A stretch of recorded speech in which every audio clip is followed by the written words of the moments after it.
you're not going anywhere if you don't at least have as a starting point that you're committed to something.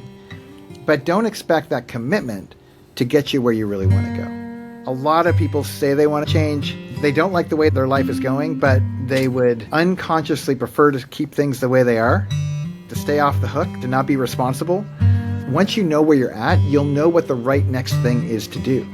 If you're frustrated, tired of where you're at, you say you want change to happen, what you don't want to do is do the same thing you've done over and over again that's gotten the same results. It's time to pause and ask yourself, which stage am I at? As humans, we prefer the path of least resistance. We crave convenience, the payoff without the price. But when our lives revolve around comfort, it doesn't deliver.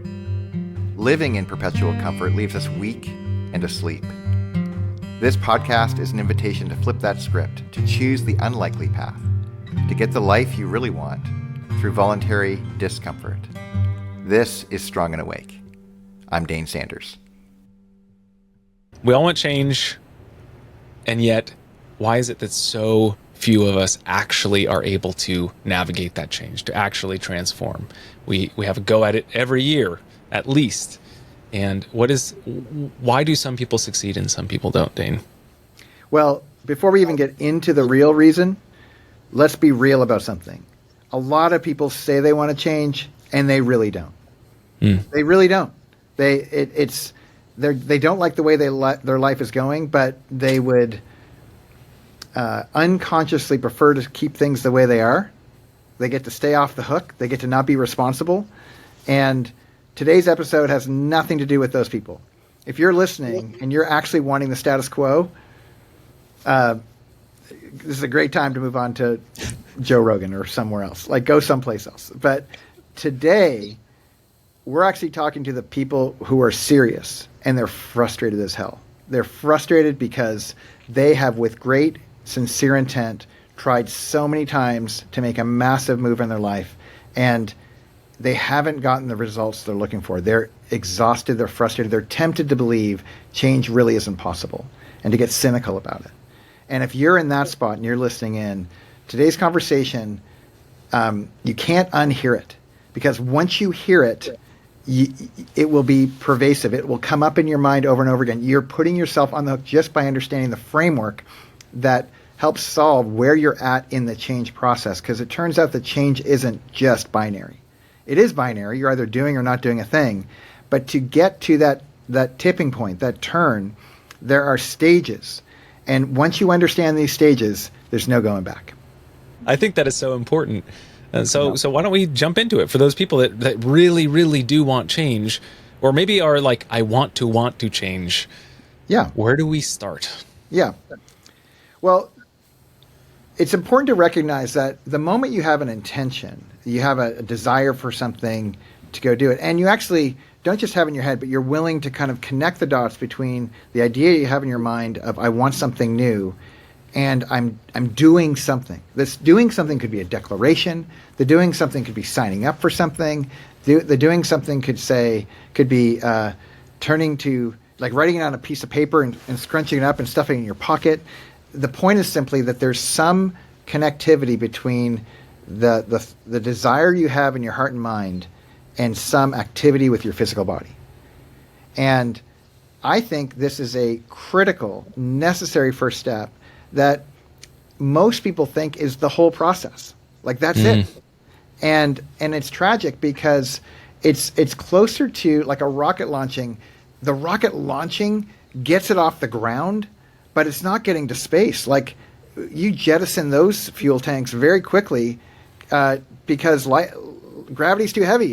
It's not enough to get you through the atmosphere and into space and into the next stages. And you have to kind of see that you're not going anywhere if you don't at least have that as a starting point, that you're committed to something. But don't expect that commitment to get you where you really want to go. And this is the massive explainer as to why people have a New Year's resolution and then they quit 3 weeks in. Because they didn't get through the atmosphere. They didn't get through the hard bit. They just got off the ground. Getting off the ground, not bad. Don't be cynical at New Year's resolutions. They're really resourceful. They're just not enough to get to change the transformation you're really seeking. So we have a very, at Men and Women of Discomfort, we have a very specific kind of name for that, and it's called committing. Once you commit, that's what stage 1 is for. And it feels so much like you've done something, like you've gone somewhere. And you have gone, I mean, you've done the hardest part, is going from 0 to 1. You're moving, right? But you're not trying to get to 1, you're trying to get to 10. So, or 5, we'll call it. Sure. And the idea of getting off the ground is helpful so that you can get to the real starting line, which of course is stage 2. Absolutely. And I'm sure as we have this conversation, if you're watching or listening to this, I'm sure you'll identify moments of like, oh, well, I made it to that stage, that in that one attempt, or that emphasized that, which I did completely, yet completely negated or ignored these other things. Yes. Let me just pause right there, Mitch, because I think you're right on the money. Like, everyone who's listening will be in the 5 stages of this framework for change that we have seen work over and over and over and over again. I promise you, once we name these things, you're going to see them in your own life. And in some categories, you're going to be in stage 4 or 5. And you're like, I know how to do that. But you feel like a debilitating lack of capacity in some other category. You're like, why can't I get past stage 1 in that other category? Well, it's probably because, first of all, you don't even know the stages exist. And once you do, all the tells of what stage you're in, they give you your bearings. They act like a compass. And you can tell just by asking a couple key questions where you stand. And once you know where you're at, you'll know what the right next thing is to do. Because getting from stage 1 to stage 2, and from 2 to 3, and 3 to 4, and 4 to 5, and actually 5 back to 3, and then to 1, and we'll get into all that in a minute. It's not as complicated as it sounds, and it's a profoundly powerful resource to just, if you're frustrated, you're sick and tired of where you're at, you say you want change to happen, and what you don't want to do is do the same thing you've done over and over again that's gotten the same results over and over again. It's a great time to pause and ask yourself, which stage am I at? And it could be you're at commit. Like, new year, new you. You want a new whatever, new relationship with desserts or booze or working out or your spouse or your daughter or whatever it is. It all works. You're committing to something new. You have a new intention and you want to take action with your body. Great. Now you're going to get to stage 2, which is the real starting line. And we call that stage release. Absolutely. So commit, release. And I just realized actually right now, I was like going to say see, commit, and that's almost a little bit of it. It's like that initial like seeing. It's like you're identifying, you're sinning, but that's just it. Before you like actually get into the R, which is the release, that's kind of where a lot of the work really starts to happen. But I think it's important that you said this not just helps orient yourself, but it also gives you the next natural step. That's because right. A lot of people only know commit. And like you said, I myself, many, many times in different categories in my life, have thought that was it. Yeah. Okay, I've committed. And I've written it down. I've pinned it on the wall. I've written it on the mirror, gotten a tattoo, whatever people do. Like they go deeper in the commit and don't realize there's a next step. There's a next stage. Yes. So let's talk about, in the spirit of not overcomplicating it, what does release look like? Yeah. So let's talk with an example. Last thing I mentioned was like you want a new relationship with your daughter. Okay. So you decide you're going to have if you're a dude, you're going to have a daddy-daughter date. Triple D, once a week, and you are committed, and it just, maybe you came out of a sermon on Sunday and you felt convicted about your role as a father, and not only in this society, but in this person's life, and these dates are going to set a new trajectory for how your daughter's going to see men, and how the partner they're going to pick, and what you're going to model for them, and the meaningful conversations you're going to have, and how you're going to teach your daughter chess, and you're going to read books together, and when your daughter's a valedictorian before she gets her PhD in astrophysics, she'll be on stage at Harvard, and she'll say, if it wasn't for my dad taking me to our daddy-daughter dates, none of this would be true. I wanted to make it dramatic. and no surprise, I have 3 daughters. So let's just pretend for a second. So if that's your intention, and the reason it was important to mention like the long dramatic story, I think, is because that piece of paper that you kind of wrote on and scribbled and stuffed in your pocket, your intention, the stuff you wrote on it would be the things like I just said. Like you wanted an outcome. You wanted to see something new be so. And you're stating it out loud. And that's part of the commit stage. And I don't want to skip that part. It's important. It's, as people run a marathon, they're like, I want to be a marathon runner. Or they want to have a trophy that says they ran a marathon or a medal or whatever. Whatever the thing is, it's good to have that intention. It's good to have it written down and kind of clear in your mind. But the release stage, the reason we call that the real starting line is because even with all those great intentions, you'll have it on your docket to go take your daughter after school on a Thursday to go do the thing, or maybe before work or whatever. And you're going to get an email on Wednesday night, and it's from your boss, and it's a fire drill. It's a real thing, like very, very important. And you're going to go through some creative mental gymnastics where you'll start to say things like, well, if I don't have a job, I don't have a house. If I don't have a house, my daughter has no place to live. And if my daughter has no place to live, that's got to be at least as important as this daddy-daughter date. And she knows I love her. She's integrated and understands my care and concern. And it's just one time. We'll start next week. Next week, new starting line. She barely understands what this thing is anyways. It's no big deal. And you see where you go, right? You rationalize your way to a totally reasonable answer that ultimately betrays your commitment. Mm-hmm. And then you get frustrated because 1 week turns to 2 weeks to 4. And it's like, oh, well, next Christmas I'll do that. Oh, she's only 6. It's when she's 7. That's when it's really going to kick in. And we play this game. And then all of a sudden she's actually graduating from high school and you look back with deep regret. So with that kind of picture painted, you have what's up in front of you is a preference to prioritize something else, to renegotiate, to have an option, to do something else. And I'm picking on this one example of the daddy-daughter date, but it could apply to any context. You're going to work out tomorrow morning. You're going to get up and have a cold plunge. You're going to hold your breath. You're going to tomorrow's the day you're going to intermittent fast. You're going to eat clean. Fill in the blank. There will be a reason why you don't want to do it. And that reason is actually highly valuable. The circumstances, what we call the drift, that gets in the way, the drift of life, the whirlwind of being human, that gets in the way of all these great intentions that we have, they could be things that you're a victim to, or they could be your dance partner. They could be the means by which you train yourself to become the person you say you want to be. And it's precisely in those moments when you either don't want to do the thing that you committed to, or it feels like you can't because there's just too much in the way, or there's no way out, or you've run out of energy or juice or whatever it is. And somehow, some way, you release on those preferences. You wave the white flag of surrender. Come what may, I'm doing it anyways. I'm going to stay up late, get the work I need to get done for my job, and I'm still having breakfast with my daughter, no matter what, I promise. And I do it anyways, knowing that life's going to be hard on the other side of that meeting. Life's going to, you're going to be paying a price. It's going to be difficult for a minute. And you do it anyways. And that release stage is so critical because it's the beginning of realizing that you can do hard things.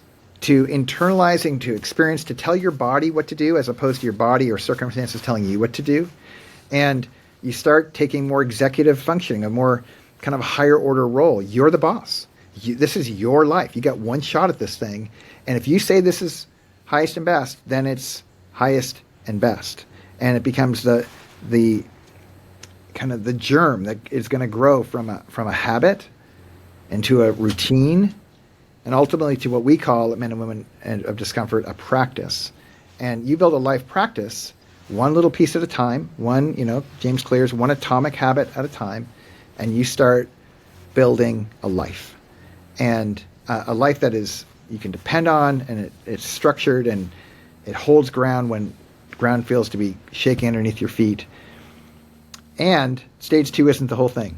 It just is that moment when you realize it's really hard to do the thing, and I'm gonna do it anyways, and I do. Mm-hmm.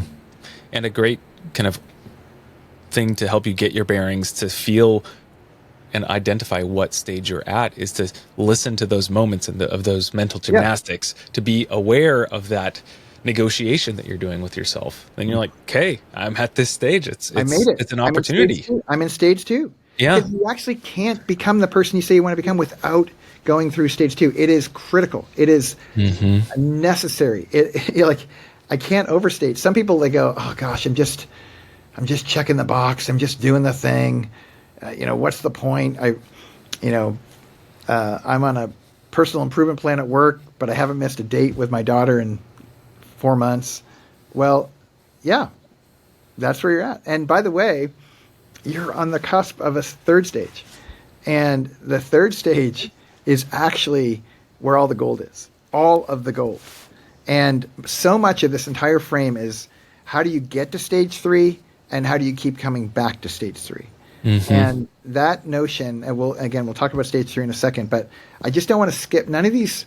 I think sometimes when any of us hear a framework, at least certainly for myself, I'm like, I just want to hear the golden part of it, and how can I skip the other parts or get through them as quickly as possible and just get to the best part? And I can't overstate. This is a glorious spot where that old phrase that they say in the military, slow is smooth and smooth is fast. I hear it in CrossFit as well. Slow down this framework, and you're going to find you're going to get there much faster than you think. There's an art and a skill that you're developing. Just like if you're playing the guitar or playing tennis, if you don't skip the fundamentals, and these are fundamentals, you will be shocked at how very, very quickly this framework becomes an undergirding for the whole of your life. Any area that you want to see change happen in. And it's not easy. Simple. No, yes. Not complicated. Not easy. Yes. And again, that's a tell, right? If it feels hard, that probably you want to wire your neurons in such a way where you're telling yourself, I'm in the right spot, not the wrong spot. I need not be scared of this. And this is a hard bit. I mean, there's a lot of people in the world who think like if it's just too hard, then I'm probably not doing the wrong thing. And that's not quite, when it comes to change, that's not quite the right rule. It might be true with like a partner, when you're dating. But even then, like let's say you're married and you're kind of getting after it and you want to see evolution in your marriage. Well, discomfort actually is probably a sign, and your commitment to seeing it through is probably a sign of health, not a sign of kind of erosion. And that's what you want to avoid, is stagnancy, of being stuck in these early stages and not getting on. A sign of health and something that begets health. Yes. Well, review for us. Like, talk us through the first couple stages. So stage 1, commit. Actually declaring it, making that commitment. The very, very first step, identifying it, making it embodied. Whether that's writing it down, whether that's articulating it in such a way that's helpful. Write it on your mirror. Whatever you need to do, you're committing to it. But not just stopping there. And not just white knuckling or going straight from committing to recommitting to recommitting. But actually, when you start to come up against that resistance, the drift, the very valid reasons why you shouldn't or can't do something in giant air quotes, it's an opportunity for release, which is stage 2, releasing on your preferences. Can I I want to assert something. You said don't white knuckle it, and actually, stage 2 is white knuckling it. It really is. Stage 2, it's R. Well, if we stuck with the C being like seeing something, identifying, then the R would be the R, the grunt, the white knuckling. That's exactly right. I suppose, exactly right. Yes. Yeah, but it's an opportunity to release. And like we were saying, this is like when it really starts. This is the start line. Yeah. I keep the metaphor I think about all the time on release is just you're waving the white flag. You're surrendering. You're like, I give in. I'm doing it. And we'll figure it out. That it's a line from Les Mis, but come what may. Burn the boats. We're in. This is what we're doing. We will find a way from that point once we get there. Right. And how different is that from the other white flag waving or the other releasing we do? Not the I'm waving the white flag and I'm going to do it anyway, but I'm waving the white flag and I'm just going to not. I'm waving the white flag to my past self. Yeah, it's the what you're waving the surrender to, and I think you're surrendering to your future self. Mm-hmm. You're surrendering. You had back in the commit stage, you had an idea of what your future self would want you to be doing today to set yourself up for becoming that person. And to become that person, your current self is not very trustworthy, and we know this, right? Like anyone listening, just look back historically when you knew you were a knucklehead. In retrospect, when you were a knucklehead, you didn't know. You didn't know. And now you know in retrospect. So we know present self is not nearly as smart as future self. And you want to set that future self up for highest and best. When I think about my life in the 80s, in the 90s, the 2000s, and we can go on, the 10s, the 20s now. And I'm so excited for the 30s. Like, those are going to be good days when I'll have a clue, I hope. But it away from my silly self-deprecation, the more important conversation is to go, I'm surrendering to either the intention I made as a committed person or the future state I say I want to be, which is embedded in that what you wrote in that scribbled up note. And as you wave your flag to that, you stand vigilant, actually, for the commitment you've made. You do the thing. And then you discover, even if it's a glorious failure, you discover, you learn from it. I heard this great line last night. I was reading this article of a buddy of mine who ran a 250-mile foot race, and he wrote this incredible article about it. It took him, he got it done in 97 hours, sleeping in 15-minute increments over 4.5 days. And just an amazing dude. He's 56, I think, when he did it. And he doesn't have a colon. Oh my gosh. So which forces dehydration and heat. And it was just amazing. But he was talking about failure, and he was specifically talking about how, his name's Dave Odell, and he was talking specifically about how he's okay to fail. He just doesn't want to fail for the wrong reasons. If you fail for the right reasons and you extract the learning, that's called a good day. But to fail just because you betray yourself or you give up on yourself, those are tough. That's really tough. So yes, we white knuckle it all our way to the most important moment, which is stage 3. Yep, the pinch point, embrace. Yeah, embrace. So we have commit, we have release, and we have embrace.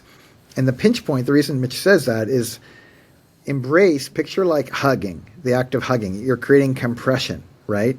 Or if you have a belt and you're cinching the belt, you're creating compression. And it's, in a sense, it's kind of pulling all the variables in tighter. It's creating tension.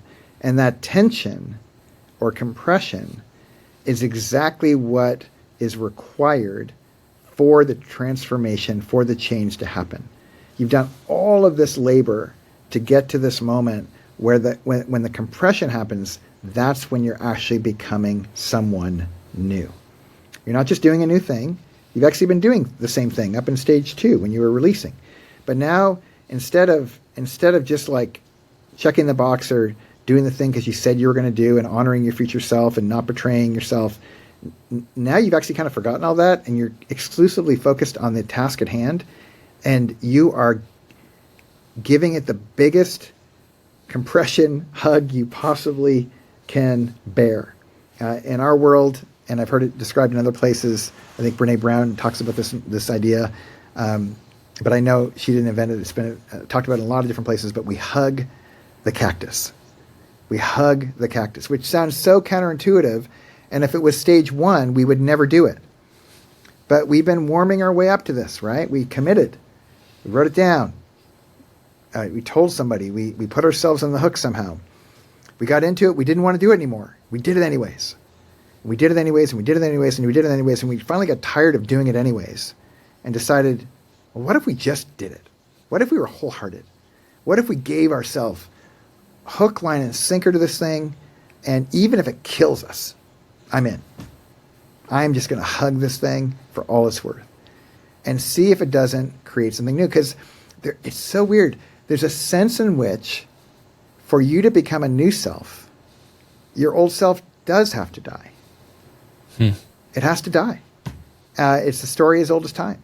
Like the truth is for new life to show up, old life has to pass. And of course, we're not speaking to a physical, like you're not disappearing from reality. You're actually resurrecting. You're transforming into a new being.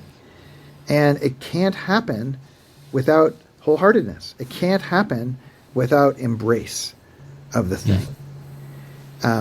Where it becomes the immovable object in your life, where it is defined. It's what people talk about you when you're not around. It's what you're famous for. It's who you become. It's your character. This is, what does that person do? They do this. They have coffee, or not coffee, it would be inappropriate with a 7-year-old, but they have breakfast with their daughter every Thursday. And everything else revolves around that. And in time, at the beginning, people might say that's crazy. In time, it's what people hold up in high esteem and say, oh, yeah, that woman stood for something. That man stood for something. And in that standing, you're creating that compression, and you're actually changing and becoming someone new in a very particular lane. It doesn't, like one compression in one area doesn't change the whole of your life. It changes the area that's being compressed. And what it reveals is there's other areas that there isn't much compression in. And this is the gold. It's kind of like the metaphor I like to think about all the time is if someone decides they have an older house and they're going to remodel and they have a little budget and they're like, oh, I'm going to do the bathroom. The bathroom will be great. And we know where I'm going with this, right? You do the bathroom and the bathroom looks incredible until you look at the kitchen. And then you're like, well, how can we have that bathroom with this kitchen? And guess what's next? The kitchen. And then guess what's next? The bedroom. And then guess what's next? The living room. And then guess what's next? A second bathroom. And guess what's next? Let's just sell the house and get a new house. And off you go, right? And that's good news. It's good news. That dissatisfaction that you begin to see, that you have eyes to see, you start to, on the heels of the embrace, you start to define, well, where else could this compression change my life? Where else could this embrace change my life? And you start going, well, I hang out with my daughter. Maybe I want to hang out with my wife. Or I go to CrossFit, but what if I were to work out in the kitchen and get my nutrition in order? Or maybe I, fill in the blank. But you start seeing these other things, and this is the fourth stage, is you start defining, well, where else? And the change that you start seeing, you're going to be affirmed for it. You're going to feel good about it. But this is all a very humbling process. You're going to get humility as a bonus going through change, because you're going to realize, oh, great, I changed this little thing. But then there's all these other things that haven't changed yet. That I have only so many years left on this earth. I want to change all of them. I want to get to them. I want to get to as many as I can. Not to kind of stand on a hill and hold up a trophy, but because that's my legacy. That's the impact I can have on others. It's the vehicle by which I create my capacity to love even others, is my ability to kind of look for those gaps and fill them with that compression that creates change in the direction that we say is good and right and true and beautiful. Yeah. Well, I mean, using that to expand on your remodeling metaphor too, not only does the transformed, new, bright and shiny, modern bathroom kind of make the rest of the house that is less updated a lot kind of more apparent, but also sometimes when you rip up that floor, you realize, wow, there's some rot here, there's some damage. So it's not only the proactive, aspirational, like kind of impetus or catalyst for change, but it's also it's going to reveal some really hard gaps and truths that you haven't been aware of and awake to. So it's kind of that two-pronged approach that leads into that better defining. One of my favorite things we do at Men and Women of Discomfort is we do, a lot of places do before and after pictures, where they take pictures of, your physical body, and which is a fun, like, vanity exercise. You look bad and you look good. It's really fun. But what's more fun is when you take pictures under the hood. You start taking pictures of your bone density, not just your percent body fat, but your visceral fat, the fat around your organs. Or you start realizing that, gosh, your lean muscle mass is really out of balance. Like one side is stronger than the other, or you're carrying weight in really unique spots in your body that aren't immediately evident. And to your point, this is all done through what we call it. We don't call it. It's called a DEXA scan, and we have people do a DEXA scan on the front end of their round and the back end of the round. And a round is over 3 months. So at the front end, they discover, gosh, bad news. It's that rot under the carpet. And what's amazing is how quickly commit, release, embrace in very clearly articulated and defined areas creates such dramatic transformation. Because on the other side of those, just short window of time, they see massive transformation. It's objectively true. This isn't woo-woo like chat on a podcast. This is like people getting off of meds. Like med techs turning and saying, what did you do? I need to tell this to my mother-in-law.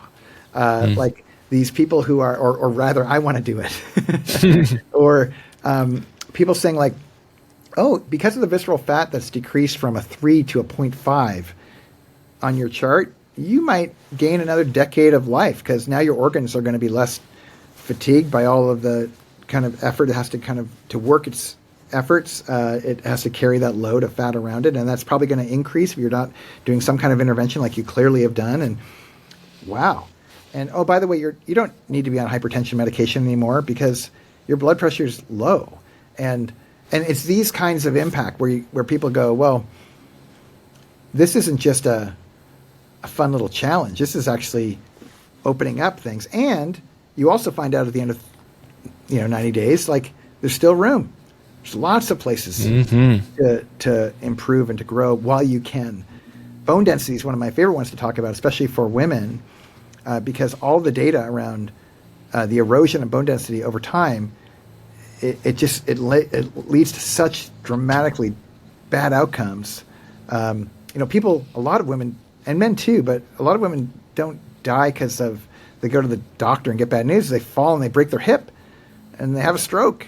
And, it's all these, if they had just done a little work way in advance of it, or even if they're in the midst of it, how quickly they can turn things.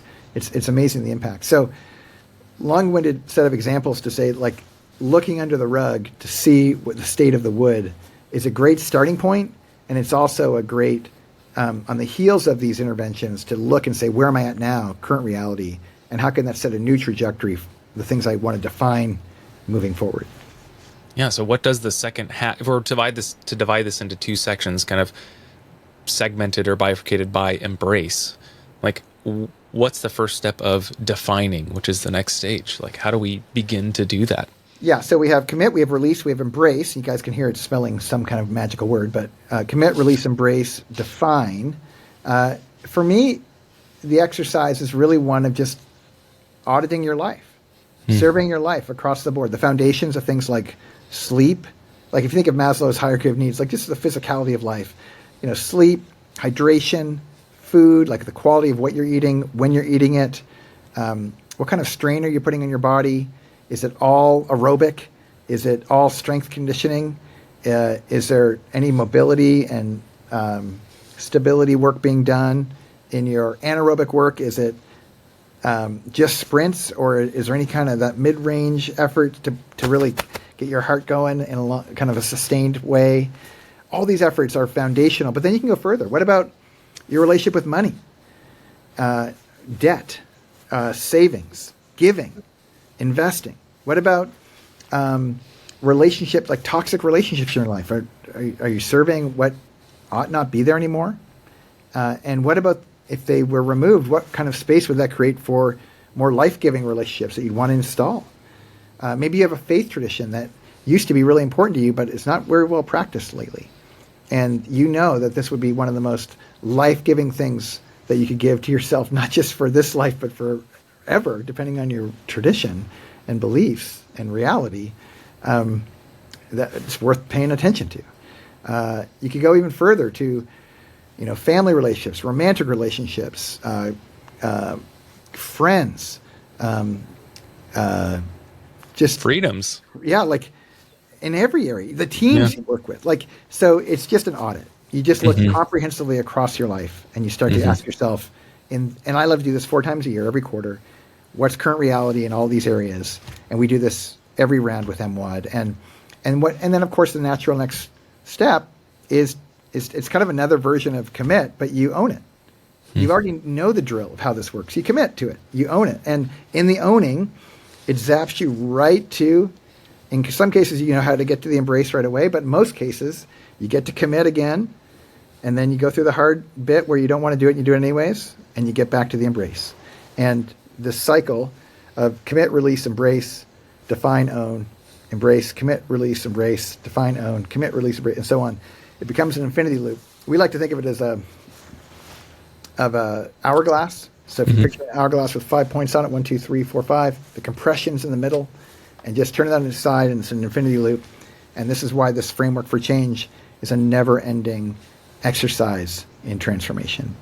And why I feel so fortunate that we've discovered it, and we practice it as a community. We don't do it alone. And we get to do this for the rest of our life in a sustainable, incredibly life-giving way that is having a daily transformational impact on my life. I feel like we found a secret to life that's been around forever, as long as humans have been around. But not many of us go back to those wise sages and read them and do what they tell us to do. So regardless of whether you go read that stuff, if you're a part of Men and Women of Discomfort, you're going to be practicing the very things that they've been talking about for millennia. Yeah, and as you kind of survey these, it strikes me how similar a lot of the stages are. You know, you might conflate commit and define, or maybe embrace and own. And I think the reason that there's so much overlap is because it is progressive. Like it is necessary to go through each of the steps because they build on each other and they inform each other. So if you're like Dane or me, and you have a tendency to want to jump to the good stuff, just give me the ending of this book, just give me the good part of this video, etc. It's hard work, and this is what hard feels like, as Alex Hormozy likes to say. Like, this is part of the change, and this is also why so many people don't experience change, even if they feel that they want to. That's right. So I want to just spend a little bit more time on own, unless you want to interject. Well, I want to interject just because one way, I think, if you think of the commit and release relative to the define and own, again, the point is to get to the embrace. Embrace is where all the change happens. That's where the cinch is. And I actually like to think of commit and release as micro. And for a lot of people, that's where we start. We start with the micro. We go, I'm going to commit to eat vegetables every day, and I'm going to release when I don't feel like it, and then I'm going to embrace salads every day, no matter what. Let's say that. But then you start to go, well, on a macro level, well, where else could this show up in my life? And you start defining in a kind of very zoomed out way, like all the different kind of categories. And then you start getting more like theoretical, and you go, okay, well, what would owning it look like in each of those categories? I'm going to make a pretty broad list. But if you were to try to take on that whole list at one moment, you're going to fail. It's too much. It's not going to work. Which is why getting to the micro as quickly as possible, and in a sense, you kind of, I guess maybe it's better to go from own all the way around to commit or something, but it doesn't fit our picture perfectly. But the point is to get to the stage one again. You go from having a capacity to do something to deciding I want to get a new capacity in a new category, and you're going to get bad at it for a minute in a micro way, in a very narrow way. And I think it's helpful to realize that, because that way you're not expecting comprehensive change in 90 days. Although you can do a pretty significant leveling up in 90 days, but imagine doing this over 9 years instead of 90 days. And just patiently, persistently, not in a rush, slow is smooth, smooth is fast kind of way. And all of a sudden you wake up and you're like, I can't believe my life. I can't believe this is how I do life. And at the beginning, people will think you're a freak. It's a good sign. But in time, you're going to become an inspiration to people, because you're doing the rare thing. You're the one who stood up and said, I'm going to be that kind of person, and I'm going to trust a process that's proven, and I'm going to do it in community and just see what happens. Mm-hmm. And the reason the macro and micro I think is very helpful is we don't ask people to commit forever to Men and Women of Discomfort. Just commit one round. Just give it a try. And what we find is at the end of that round, people stick around for another round and another round and another round. And they're smart to do it because the rounds, that's when you're really building the value of the asset over time. Mm-hmm.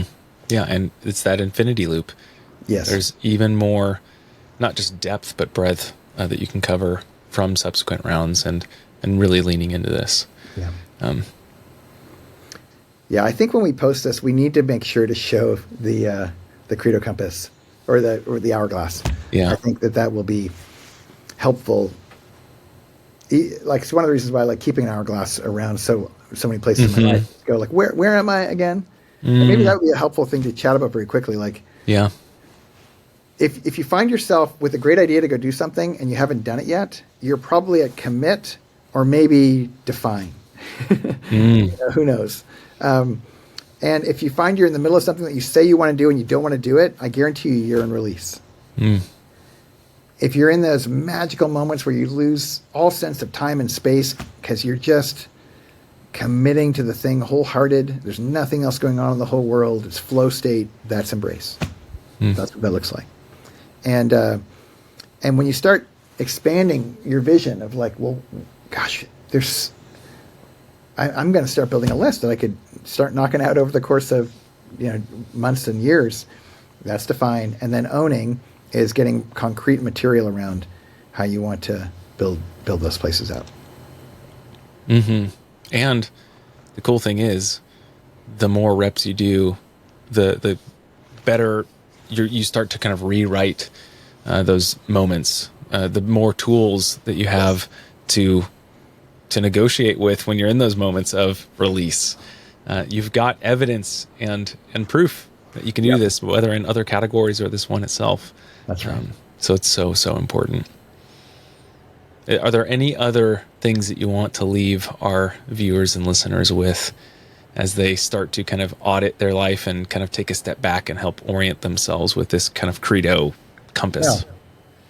Yeah, I think if people are hearing for this for the very first time, I think what I would hope for them the most is to be where they're at today and remind themselves that it's good that they're at the commit stage. It's good. And to not be cynical, to resist that temptation, in a sense, release on that, and just try to find the most minimal viable commitment you can find in your life right now and do it. And if you can do that in community, which is why we really encourage people, like we are actively doing this every single day, 365 days a year at Men and Women of Discomfort. There's no reason why you shouldn't jump in with us in this next quarter. There's just not. Go to menofdiscomfort.com or womenofdiscomfort.com or MWOD.io. They all go to the same place. Yep. And fill out the application. Even if all you do is answer the questions. Read about CREDO. Steal the ideas and apply it in your context. Help people in your line of work leverage this framework for change because it works in every context that there is. It's part of the human condition. And as you become a master at this stuff, at the understanding, and actually, more importantly, a practitioner of the stuff, it all still begins with committing, and just have a next place to go when it gets hard, because that's usually the linchpin spot. Is your job at the beginning is to get to stage 1, and then your job is to get to stage 2, and then your job is to get to stage 3. And then the rest of your life is to get back to stage 3 somehow with every category that you have in your life. So that's my invitation. And whether it be comments under this video or jumping on to AskDane.com and asking questions, or finding a means to persist with this conversation somehow, some way in your world, and not just have this be an idea, but something you take action with. I think everyone who does that will be really glad they did, much sooner than they think. Like Dane said, take embodied action. Release. Today. Just listening to this, just watching this is not going to make the change that you want. So whether that starts with going into the description or the comments below or the, episode show notes to get some of these links, go ahead and do that. But if anything, just put yourself on the hook. Yep. Start this process, and you won't regret it. Well, on that note, we'll see you in the next episode. This is Season 1, Episode 9 of Strong and Awake, the Unlikely Path podcast. Men and Women of Discomfort is our membership community, and we are open to everyone. But keep in mind, our tagline is, "It's probably not for you." If we're wrong about that, or if you want to find out for yourself, you can find us at MWOD.io.